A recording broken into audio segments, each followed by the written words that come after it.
Ó, vamos falar de dois sistemas aqui atmosféricos que incidem sobre o Brasil, né? E que se refletem, de certa forma, em chuva para algumas regiões específicas do Brasil. A Zecite e a Zacas.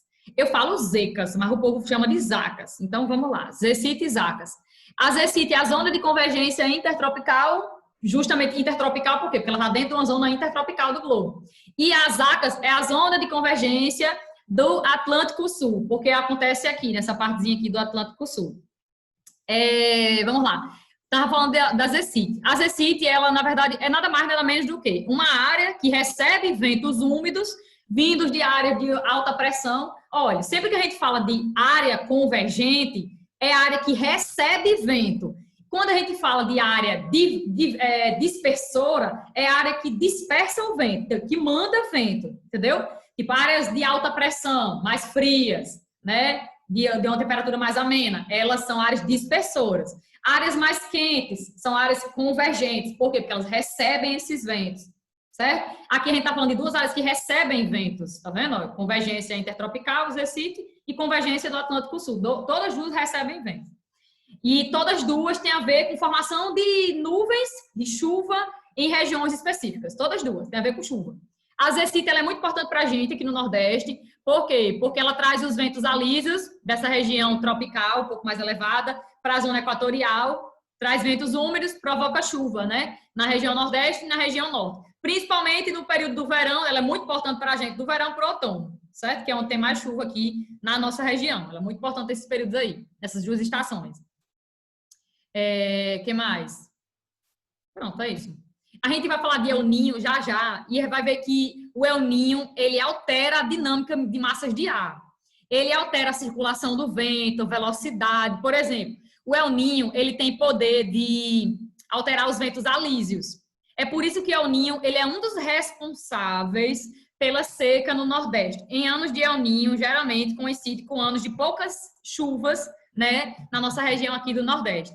Ele tem a função de diminuir a velocidade dos ventos alísios. Ele diminui a velocidade dos ventos alísios. Então, de certa forma, ele acaba alterando a questão das chuvas na nossa região. Entendeu? É por isso que, geralmente, a gente associa El Niño a períodos de estiagem, a períodos de seca. Que ele tem aí esse poder, de certa forma, de alterar a velocidade dos ventos alísios, que trazem chuva, né, para aqui. Mas aí, nessa região do Pacífico, ele também altera os ventos alísios. E aí, o que é que ele faz? El Niño quer dizer aquecimento anormal das águas do Oceano Pacífico. As águas do Pacífico vão esquentar, pronto, nada mais, nada menos. É muito fácil entender El Niño. El Niño, você lembra de calor, e Laninha, você lembra de frio. Por quê? Porque o El Niño é o aquecimento das águas do Pacífico e o Laninha é o contrário. É o resfriamento das águas do Oceano Pacífico. Sobretudo, da parte central do Pacífico a essa parte aqui, mais próximo da costa da América do Sul, certo? A parte leste, no caso, né? A parte mais oriental aqui do Pacífico, certo? Olhando dessa visão aqui, minha. Então, vamos lá. O que é que ele faz? Ele diminui a velocidade dos ventos alísios. Ao diminuir a velocidade dos ventos alísios, ele faz com que a água superficial do oceano esquente, aquela água mais próxima da gente, aqui da superfície, ela esquenta mais, e as águas mais frias, profundas do Pacífico, elas não conseguem ganhar, como é que eu posso dizer, força suficiente para ressurgir e chegar até a superfície da água. Então, ele acaba aquecendo as águas superficiais e não promove uma ascensão das águas mais profundas, que ocorre naturalmente isso, certo? As águas mais frias, geralmente, elas ascendem e se encontram com a água mais quente próxima à superfície. E aí, os alísios, eles acabam provocando aquecimento das águas do Oceano Pacífico. Ele provoca fenômenos diferentes em torno do Brasil e do mundo. No Brasil, ele provoca seca nessa região nordeste, né? Essa região nordeste, norte fica mais seca, nesse período de El Niño. E na parte sul do Brasil, ela acaba provocando chuva, no El Niño, né? No período de El Niño. E já a Laninha é o contrário. A Laninha, você lembra de frio. A Laninha é o resfriamento das águas do Oceano Pacífico. Nos anos de Laninha, o que é que acontece? Geralmente, Laninha, ela ocorre em menor frequência do que o El Niño. O El Niño, ela ocorre com uma frequência maior. Aí, nos anos de Laninha, Na nossa região Nordeste e Norte, ela promove uma maior umidade, certo? Ela consegue provocar também a questão da mudança dos alisos, mas favorecendo a nossa região. Geralmente são anos mais chuvosos, de laninha, são anos mais chuvosos. Enquanto a região sul fica mais seca. A região mais sul do Brasil fica mais seca. Ela é o contrário do El Niño. O El Niño provoca seca no Norte e Nordeste, um período, não é seca, né? Tipo assim, um período mais seco nessas regiões, enquanto o sul fica mais chuvoso. E a laninha é o contrário. Provoca mais chuva nas nossas regiões, aqui no Nordeste e no Norte, e enquanto o sul fica mais seco. Esse ano, aí vocês perguntam, Ana Beatriz, esse ano é um ano de laninha, é o ninho, ou é um ano de neutralidade? Nenhum nem outro. Eu vi uma notícia ontem, associando o período, no momento atual que a gente está vivendo, de aumento de temperatura, com o ano que a gente está vivendo de laninha. Esse ano é um ano de laninha. Aí, ano de laninha, essa região sul do Brasil mais seca. O que é que está acontecendo? Nessa região aqui que a gente está queimando, a gente não, a galera lá do Pantanal está queimando o Pantanal com força, né? A gente já está no ano que geralmente essa região aqui é um pouco mais seca. E eles começaram essas queimadas no período do inverno. Salvo engano, foi inverno que começou a intensificar as queimadas, não foi? Inverno que vai de junho até agora, setembro. Acabou agora em setembro, inverno. Não foi o período de maior queimada, não foi? Aí, essa região aqui, geralmente o inverno é um inverno mais seco mesmo, é um inverno mais seco. E a gente está no ano de laninha. Então, assim, tá tudo contribuindo para que queimadas naturais aconteçam e as queimadas que o homem pratica, que é isso que está acontecendo demais, sejam intensificadas, porque a gente está no ano seco, bem seco, em condições secas, certo? E aí está promovendo aí uma queimada mais acelerada por causa das condições climáticas do local, desse ano específico. É tanto que vocês devem ter reparado que esse ano não foi um ano ruim de chuva, porque é um ano de laninha. Né? Vocês repararam? Teve chuva até, chuva bem irregular, um tempo desse que teve chuva, um tempo desse aqui, que geralmente não chove, depois de junho. As nossas chuvas são de fevereiro, março, abril e maio. Geralmente é até maio que chove por aqui. Mas teve umas chuvazinhas aí periódicas em outros... Oi, Eduardo, quer falar? Aí porque eles colocam fogo. Tipo assim, é só por colocar ou tem alguma questão... Aí vamos lá. Esse período de inverno geralmente é mais seco e tende a ocorrer queimadas naturais. É normal ocorrer chuva nesse período de inverno lá. Chuva não, ocorrer queimadas. Mas aí, essa região do Pantanal é uma região que vem sendo muito utilizada para pecuária e vem expandindo também na questão de agricultura. Então, assim, para criar áreas de pasto, para criar área para semear culturas, né? Estão fazendo isso, estão queima a vegetação e pratica essas atividades. Já foi comprovado recentemente, saiu uma notícia dizendo que os principais focos de queimadas no Pantanal saíram de grandes propriedades agrícolas. De pessoas, né? Pessoas botaram fogo mesmo na vegetação. Então, assim, realmente é algo criado, feito ali, intensificado pela ação humana. Num período que já é seco na área, já é um pouco mais seco. E a gente está vivendo com um ano aí de laninha, que geralmente essa região fica um pouco mais seca. Tá entendendo? Então, tudo está contribuindo para aumentar, intensificar ainda mais o processo de queimada na região. Sendo que as pessoas não sabem, não estudam, não entendem essa dinâmica, né? Climática. E aí a gente está vendo que a temperatura está aumentando drasticamente. Quanto mais queimada, menor é a formação de nuvens, menor é a quantidade de umidade e menor a quantidade de chuva. Então, assim, o povo estava rezando para chover na região do Pantanal, porque a gente está chegando, saiu do inverno, né? Ele saiu do inverno lá e Ana Beatriz, estava torcendo para e o chover. pior é que tem gente que ainda não acredita que tá calor assim por causa das queimadas. Pois é. Diz que não afeta em nada aqui. Eu fico, meu Deus. Mas afeta. Afeta porque lembra que eu não sei se eu falei já, as massas de ar, elas estão em constante movimentação. Tipo, a gente recebe a MEC, que se forma aqui na Amazônia, aqui no Nordeste. Aqui em Caicó, a gente recebe a MEC, né, que vem daqui da Amazônia. Entendeu? Então, assim, as massas de ar, elas ficam circulando na atmosfera. Todas as massas de ar que chegam aqui são massas de ar úmidas, sendo que elas perdem a umidade no transporte delas. Mas são úmidas, todas que chegam aqui. Então, por causa, sei lá, do planeta Borborema, porque elas se encontram com alguma serra e elas vão perdendo sua umidade, mas todas são úmidas, que atingem a nossa região. E as massas de ar estão sempre circulando, sempre. Então, afeta a dinâmica de chuva, né, do Brasil como um todo, de temperatura do Brasil como um todo. Ok, estou falando demais. Então, falamos da zona intertropical, da ZCIT, zona de convergência intertropical, recebe os ventos úmidos dos trópicos para aqui, né? E afeta para essa zona equatorial. E aí acaba afetando a quantidade de chuvas no Nordeste e no Norte. E as ACAS, ou zecas, enfim. Olha, eu fiz um esquema aqui bem bonito. Cadê para mostrar? Olha, não sei se dá para ver. A ZCIT, por que eu fiz isso aqui? Para jogo da velha esse negócio, né? Jogo da velha, direitinho. Olha, ZCIT, ela atinge mais... Por que eu fiz reta a ZCIT? Porque a ZCIT, ela atinge mais o Nordeste e o Norte do Brasil. Meio que uma faixa reta, né? Do Brasil. E as ACAS, ela atinge o Brasil no sentido Noroeste e Sudeste. Tipo assim, ó, ela atinge o Brasil daqui, desde a região Norte até o Sudeste do Brasil. Então, por isso que eu fiz as ACAS assim, ó, no jogo da velha. Pra vocês entenderem que ela atinge o Brasil. Ela atinge desde o norte, a parte central do Brasil e a parte sudeste do Brasil, as ACAS. E ela é uma grande rede de nebulosidade que se forma sobre essa região aqui brasileira, né? Que, como eu falei, ela corta o Brasil de noroeste até sudeste, englobando tanto a região norte, centro-oeste, quanto sudeste do Brasil. E é um período, geralmente acontece no verão, né, que é o período mais chuvoso dessa região aqui do Brasil, e se forma justamente por quê? Porque nessa região aqui do Atlântico vai ter a massa de ar polar, ela vai chegar até aqui e meio que vai começar a dispersar os ventos úmidos para essa área aqui. Lembra que os ventos saem de alta pressão para baixa pressão?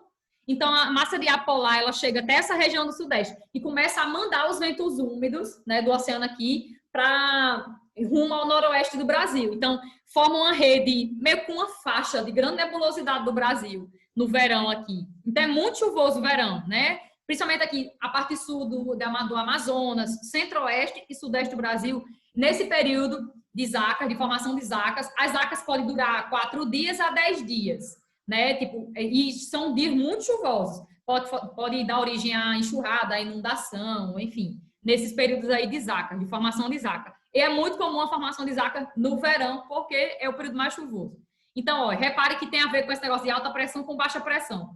A MPA, a massa polar atlântica, ela acaba dispersando os ventos saem de alta pressão para baixa pressão. Elas dispersam os ventos úmidos daqui do oceano para dentro do continente do Brasil, né? Para dentro do continente aqui, Brasil, pegando o Brasil. E aí forma essa faixa de grande nebulosidade muito úmida que leva muita chuva, certo? Abastece aí essa região no verão de muita chuva no Brasil.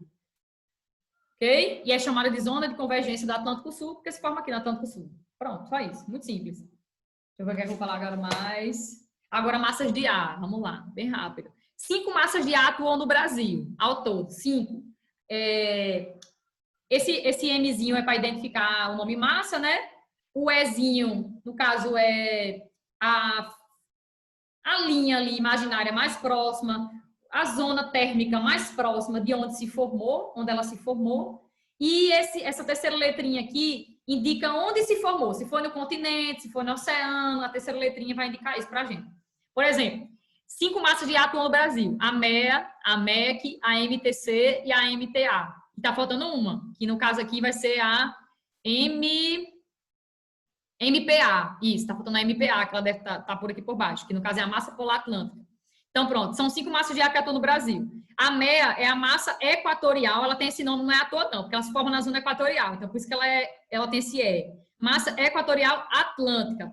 Aí lembra que eu falei já a dica de massa de ar? Massa de ar são o quê? Enormes bolsões de ar que tem temperatura própria, pressão atmosférica própria, umidade própria. Sendo que ela se forma no local, guarda a característica desse local, mas elas ficam deslocando, porque o ar está sempre em movimento, então elas se deslocam pelo Brasil. Essas setinhas, elas indicam o quê? Essa dispersão dessas massas de ar. Elas se formam nesses locais aqui, como está mostrando bem bonitinho, mas elas se dispersam, né? O vento está em movimento, então elas se dispersam pelo Brasil. E aí, quando elas vão andando na atmosfera e passando por outros locais no Brasil, elas podem encontrar alguns empecilhos, se chocar com outra, que tem característica diferente, e elas acabam mudando sua composição original. Tipo, uma massa de ar pode ser quente e úmida, mas quando chega aqui no Nordeste brasileiro, no sertão do Brasil, semiárido, ela já chega com a umidade baixíssima, né? Por quê? Porque ela se chocou com o Planalto da Borborema, perdeu a umidade dela.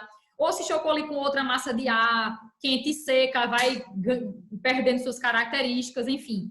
Todas, como eu falei, todas as massas de ar que chegam aqui em Caicó são massas de ar úmidas. Tipo, a massa de ar que chega aqui no semiárido é a MEA, a MEC, a MTA e chega um pouquinho de nada de MPA. Tem influência aqui no Nordeste também, a MPA. Mas aí, quando chega aqui, já chega sem umidade, então, tipo, não reflete muito pra gente, não tem muita influência. A MEC, principalmente, né? É a que ainda tem mais influência pra gente, é a MEC. Que ela vai ser modificada nos anos de El Niño, essa daqui. Mas vamos lá, porque o El Niño, ele tem esse poder de modificar as massas de ar, a circulação delas, a dinâmica delas. Ele é o aquecimento, né? Sim, então vamos lá. As massas de ar que atuam. É a massa equatorial atlântica. Ana Beatriz. Diga. Você vai ensinar o El Niño e La Niña depois? Vai falar já de novo sobre eles. Vai falar.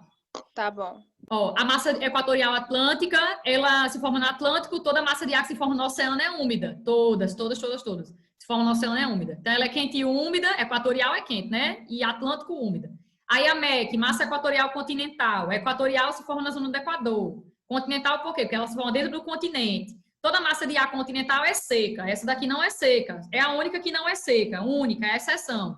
Porque ela se forma sobre dois locais altamente, como é que eu posso dizer? Úmidos, que promovem umidade. Pronto, dois aspectos da natureza que promovem muita umidade para a geração dessa massa de ar aqui, que são os rios, os corpos hídricos da região norte, e a floresta amazônica. Então, é por isso que essa massa de ar ela é continental e não é seca. Ela é úmida. Ela é equatorial, então ela é quente, e ela é úmida por causa da natureza, né, dos elementos da natureza ali, daquele local. Floresta e os rios. Aí a MTC. A MTC, ela abrange mais essa parte aqui, pegando um pouco Mato Grosso do Sul, essa parte mais central aqui do Brasil. E ela chega também ao sudeste, um pouquinho no sudeste e sul do Brasil. A MTC, ela é quente porque ela é uma massa tropical, ó, esse T de tropical. Toda tropical é quente. Então, massa tropical é quente. Massa tropical continental. Aí, como eu falei, toda massa de ar continental é seca. E essa daqui não tem exceção, não. A única exceção é essa daqui de cima, a MEC. Certo? Essa daqui é seca mesmo. Ela se forma na depressão do Chaco. Pega aqui um pouquinho a Bolívia, certo? O Paraguai. E aí ela acaba, geralmente no inverno, ela deixa essa região aqui um pouco mais seca. A MTC. Aí tem a MPA, massa polar, o P de polar, se forma aqui no polo, nessa parte sul, né, do Atlântico Sul. E aí esse Azinho é de Atlântico, né? Massa polar atlântica. Então ela é fria, porque ela é polar, e ela tem o Azinho indicando que se forma no oceano. Então quer dizer que ela é o quê? Úmida. Então ela é uma massa de ar fria e úmida. Ela tanto pode causar chuva em alguns locais, quanto, se ela se chocar com outra massa de ar úmida, quanto ela pode provocar diminuição de temperatura. Diga aí, Eduarda. Por que essa MPA não aparece no verão? Não aparece no verão? Ela meio que é recuada, tem menor intensidade no período do verão. Porque o verão é mais quente, né? A radiação solar é mais intensa. Ela meio que é recuada no período do verão. Ela tem um poder de influência maior no inverno mesmo. E aí ela pode até diminuir drasticamente a temperatura da região sul, chegar a nevar por causa dela. É ela que provoca neve aqui, na região do Rio Grande do Sul. E a MTA, massa tropical. O T de tropical, então, é quente. E o A de Atlântico, formou no oceano, então é outra que é quente e úmida. Repare, o Brasil só tem uma massa de ar que atua nele, que é quente e seco, que é essa MTC aqui. E ela nem é muito forte, não tem um raio de difusão muito forte, não. A MEC é uma das mais importantes. Na verdade, é uma das mais importantes de todas aqui. A MEC, a MTA e a MEA. Para a nossa região, a MEC é bem importante. A MEC, a MEA. Espera aí. Vamos lá. Falei disso. Agora a gente vai falar do quê? Vamos de clima? Não, vamos falar de El Niño e Laninha. Bora para outra página. Ó. A influência do El Niño no Brasil. El Niño e Laninha. Eu já falei, na verdade, mas eu vou falar de novo. O El Niño é o aquecimento, né, anormal das águas do Oceano Pacífico. Não acontece todo ano, nem o El Niño nem o Laninha. Não tem esse negócio não de acontecer todo ano, não. Geralmente o El Niño ele tem uma frequência maior. Geralmente ele acontece mais do que a Laninha. Mas não existe uma explicação muito concisa sobre como eles se formam, não, sabe? Como é a ocorrência disso, daquilo. No livro de vocês destaca isso. Deixa eu ver onde é que diz aqui. É no finalzinho. Tem uma parte aqui que fala que não tem uma explicação exata. Aí, Aqui, ó. olha. As causas que levam ao aparecimento desses dois fenômenos ainda são desconhecidas. A gente não sabe explicar exatamente. Mas o que é que se sabe na observação, né? Quem começou a observar esse fenômeno foram pescadores.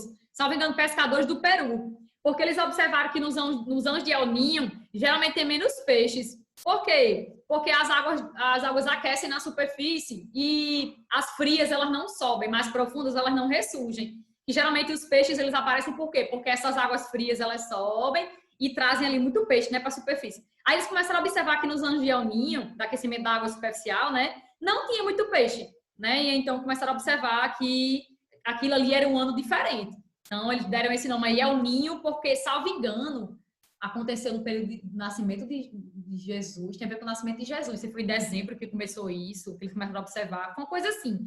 Esse nome, o menino, tem a ver com Jesus. Aí sim, geralmente acontece em um intervalo de tempo entre 2 e 7 anos, pode acontecer El Niño. E quando acontece o El Niño, ele dura em média 12 a 18 meses. Ou seja, pode durar até mais de um ano, né? El Niño. Assim como a Laninha, viu? A Laninha também geralmente... É claro que a Laninha ela tem um ritmo de frequência geralmente menor. Ela tende a não ser tão frequente quanto o El Niño. Mas ela também tem essa variaçãozinha aí. Ela pode ocorrer entre 2 a 7 anos. Ela dura em média isso aí, 12 a 18 meses. Aí olha aqui a explicação do El Niño. Ó. O El Niño, ó, no El Niño, o El Niño é mais importante porque para nossa região, né? E também para a região sul, porque ele leva chuva para a região sul.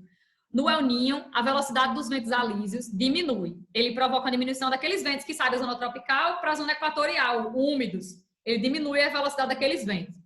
Ó, sem a força dos ventos, a água fria das porções mais profundas do Pacífico não ascende, não sobe, as águas frias não sobem, não ressurge. Fica então na superfície água quente, por isso que a explicação de El Niño é o aquecimento das águas superficiais do Oceano Pacífico. Esse fenômeno vai provocar mudança na temperatura, oh meu Deus, 10 minutos já, mudança na temperatura, na circulação dos ventos, muda aí as questões das massas de ar, né? E massas de ar, pronto. Então, ele provoca é um fenômeno que provoca, em partes do Brasil, coisas diferentes. E aqui, em seguida, ele vai explicar. A consequência é a ocorrência de... Oi? Então, El Niño, ele causa mais, tipo assim, uma temperatura maior? Temperaturas mais elevadas. Na água do oceano, né? Não, mas em si, tipo, na temperatura de um local, não eu acredito que ele pode modificar também, já que ele modifica as massas de ar, e as massas de ar carregam umidade, temperatura, acredito que ele modifica também temperatura. Mas ele é mais forte, assim, nesse quesito de chuva, sabe? De provocar chuva aqui e não provocar ali. Mas eu acredito que ele também incide sobre a temperatura, sim. Tipo, Ana Beatriz, eu achava que El Niño e Laninha definia, tipo assim, se for El Niño, não vai chover tanto. Se for Laninha, vai chover. Pra gente. Sim, pra gente. Entendi. Pra gente. Pra gente, tá falando do Nordeste, né? No Nordeste Isso. Geralmente, nos anos de El Niño, no Nordeste, são anos de secas. Coincide. De ano de El Niño ser anos de poucas chuvas. De seca, geralmente. E anos de Laninha coincide com ser anos aqui no Nordeste, no sertão semiárido, de ser anos mais chuvosos. Mas quando você estuda seca, não tem a ver só com isso. Não é só o El Niño que provoca seca. Tem outros fatores que também podem contribuir para isso. Entendeu? Mas ele é um dos fatores, sim. Só não posso dizer, que eu vi uma professora falando sobre isso. Minha professora, no caso, de climatologia. Ela dizendo que muita gente atribui a seca no Nordeste só por causa do El Niño. Não, não é só ele. Tem muito a ver com a zona de convergência também, que é um dos fatores. Oi? Então, se aqui vai ficar, digamos, mais quente, tipo, eu tô generalizando, em outra parte do Brasil vai ficar mais frio? Aí depende.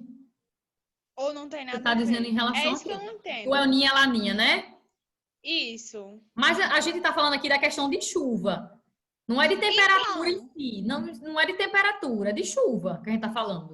É porque eu troco os nomes na hora de falar. Mas, tipo, eu tô dizendo assim, se caso tiver o Niño, aqui vai chover menos. Mas em uma região, tipo, de São Paulo, na região pode sul, chover mais. Na região sul chove. Ela provoca chuva na região sul do Brasil. Exatamente, o El Niño.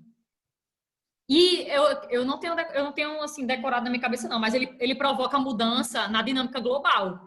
O El Niño e a Laninha tem poder global, ele não tem poder só no Brasil, não, porque a gente está estudando no Brasil, mas tem poder global. Viu? Eles têm poder de modificar aí, tipo, algumas áreas do Sudeste Asiático, da Oceania, eles têm poder também de modificar. Eu não sei se o livro aborda essas outras partes do mundo. Deixa eu ver se tem falando das outras partes do mundo. Ana Beatriz tinha uma questão falando sobre El Niño e Laninha no das Olimpíadas que a gente fez, não foi? Eu lembro que Você lembra se foi a primeira, se foi a segunda? Eu vou procurar. Não, mas eu lembro que tinha. Vou procurar. Eu acho que foi a segunda, não? Sobre o El Niño. Eu vou olhar isso aí. Pronto, ó. E aqui tem as consequências, ó. Tá vendo? Grife isso aí no livro de vocês, ó. A consequência é a ocorrência de enchentes no sul do Brasil, do país, e de seca na região do clima semiárido nordestino, que é aqui onde a gente tá. E extremo norte do país. Detalhe, né? Também deixa a região norte mais seca. É claro, porque é influenciada pela zecita, ele modifica a zecita, principalmente em Roraima, deixa mais seco. E a Laninha é o inverso. Pronto, já falei da Laninha. Laninha é tudo o inverso do El Niño. A Laninha é o resfriamento das águas do Oceano Pacífico. E ela pode provocar na nossa região chuva. E na região sul, deixa mais seco. Aqui, não sei se vai falar da dinâmica global. Deixa eu ver. Bem rápido. Não, fala não, dinâmica global não. Vamos para clima do Brasil, né? Eita, 5 minutos. Vamos lá. Climas do Brasil. No Brasil, existem 6 tipos de climas diferentes. E cada clima tem um climograma para a gente analisar ele, viu? Analisando o climograma, você consegue compreender as características aí gerais do clima do local. Vamos lá. Tem 6 tipos de climas diferentes do Brasil. E eu já falei o que é que favorece esses climas aí diferentes, né? Principalmente essa questão da variação latitudinal. O Brasil é cortado por 2 paralelos importantes, o Equador, o Trópico de Capricórnio. O que mais? Tem uma grande extensão longitudinal também. Enfim, a continentalidade atinge alguns locais interiores, a maritimidade também, no caso, locais litorâneos, incide sobre esse clima aqui litorâneo, a maritimidade. O que mais? A altitude vai afetar alguns locais aí no Brasil, né? Vai promover um clima diferenciado, que é esse clima aqui, ó. Clima tropical de altitude. Ele tem esse nome, não é à toa, não. É porque ele se localiza nessas áreas mais elevadas do Brasil, pegando o sudeste brasileiro, principalmente o sudeste, né?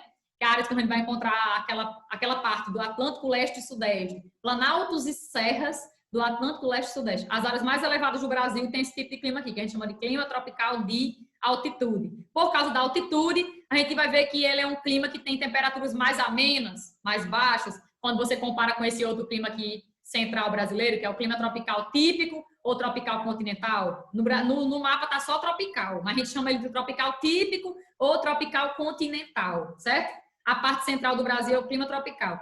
Esse clima tropical típico ou continental, ele é muito semelhante ao clima tropical de altitude. Semelhante que eu digo é assim, tem característica em comum. O que diferencia mais eles dois é porque o tropical de altitude, por causa da altitude do relevo, vai ter temperaturas mais amenas. O inverno vai ser um pouco mais frio, né? Quando for inverno vai ser um pouco mais frio. Mas a questão de ter 2 estações do ano bem definidas é verdade, nos dois, né? No clima tropical continental ou tropical típico, o verão vai ser bem chuvoso, assim como no tropical de altitude também vai ser chuvoso, é mais úmido no verão. E o inverno, mesma característica para os dois. O inverno é mais seco, embora a temperatura caia um pouco, né? Mas não é essas coisas todas, porque está dentro da zona tropical do globo. No inverno é seco, nessa região aqui do clima tropical continental, e também é seco, mais seco aqui no clima tropical de altitude. Quando eu mostrar o climograma, vocês vão ver que realmente, quando for inverno, a metade do ano, né? Quando for inverno aqui no Brasil, nessa parte sul, realmente vai ser um período de poucas chuvas. Certo? É a dinâmica desses 2 tipos de clima. O que diferencia mais eles dois é a questão da altitude, mas eles têm características em comum. Massas de ar que atuam neles, enfim, tem características que são comuns aí. Vou falar já de características realmente específicas de cada um. Clima equatorial úmido. O equatorial úmido, ele abrange essa zona, ele tem esse nome equatorial justamente por quê? Porque está próximo ali do Equador. E a gente sabe que clima equatorial é clima quente e úmido. Aqui é um clima quente e úmido. Na verdade, Ana Beatriz, todos os climas no Brasil, com exceção de um, né? e outros 2, porque vai ter característica subúmida. Com exceção de um, não tem a questão da umidade. Só tem um clima no Brasil que não tem a presença da umidade. Tipo assim, que não é característico desse clima. Qual é? Que a umidade não é característica dele. Na verdade, ele é seco.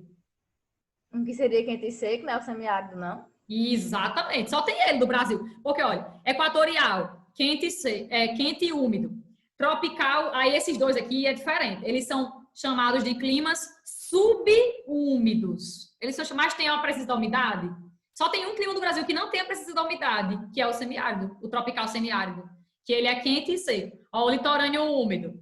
Litorâneo úmido, também chamado de tropical atlântico. Ele é quente e úmido. Aí o subtropical é úmido também, né? Em alguns períodos do ano é mais úmido. É úmido o ano todo, praticamente, chove o ano todo. Mas, tipo, tem a característica da umidade. E aqui a gente tem as características das 4 estações. Mas, enfim, o tropical continental e o tropical de altitude, eles são subúmidos. Tem o período úmido, subúmido por quê? Tem o período úmido, que é o verão, chuvoso, e né? E tem o período seco, que é o período do inverno. Mas tem a característica de ser úmido no verão. E o semiárido não, é o único clima no Brasil que é quente e seco. É o único.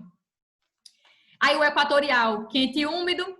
Ele é quente e úmido porque está localizado no Equador e é muito úmido por causa da presença de 2 fatores. Da floresta, né? E também da questão dos grandes rios dessa região. O maior do mundo que se localiza aqui, né? O Rio Amazonas. O maior rio em extensão territorial e em vazão de água, em quantidade de água. Tá aqui. Então, são 2 grandes elementos que fazem com que evapore muita água, gera muita umidade, muita chuva. Então, esse clima é um clima altamente úmido. Na verdade, é o clima mais úmido do Brasil. Chove praticamente todo dia no clima equatorial. Alguém já foi na região norte? Algum estado da região norte? Chove praticamente todos os dias do ano. É o clima que mais chove. As chuvas são em torno de 3.000 milímetros anuais. Certo? Em torno de 3.000 milímetros.